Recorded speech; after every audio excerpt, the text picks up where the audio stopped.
Pensiero del giorno, sabato 7 settembre. Essere madre e padre di coloro che incontriamo.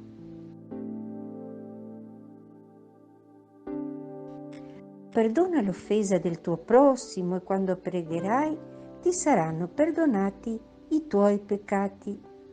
Questa parola è tratta da uno dei libri dell'Antico Testamento e insegna un tema caro a tutta la tradizione sapienziale biblica. Dio è misericordioso con i peccatori e noi dobbiamo imitare il suo modo di agire. Il Signore perdona tutte le nostre colpe perché è compassionevole, è misericordioso. Trascura i nostri peccati, li dimentica e volta loro le spalle.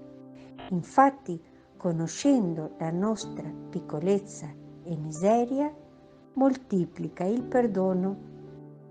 Dio perdona perché come ogni padre e madre ama i suoi figli e quindi li perdona sempre. Copre i loro errori, dà loro fiducia e li incoraggia senza mai stancarsi.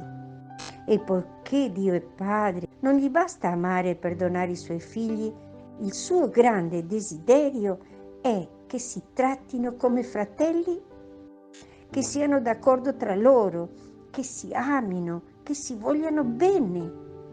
Fratellanza universale. Questo è il grande progetto di Dio per l'umanità. Alcuni pensano che il perdono sia una debolezza.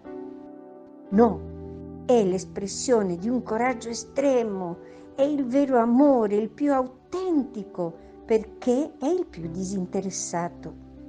Se amate coloro che vi amano, che merito ne avete? Dice Gesù. Anche i peccatori facciano altrettanto. Amate i vostri nemici.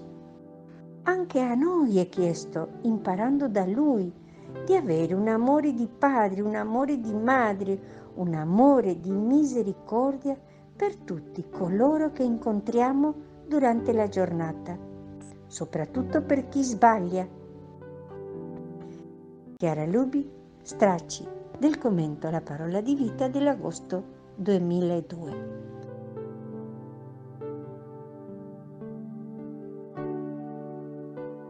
Parola di vita settembre 2024. Siate di quelli che mettono in pratica la parola e non soltanto ascoltatori illudendo voi stessi. Siamo membri del movimento dei focolari da vari paesi dell'America Latina e dall'Italia. Ti è piaciuto il video? Metti mi piace. Abbonati al canale. Suona la campana.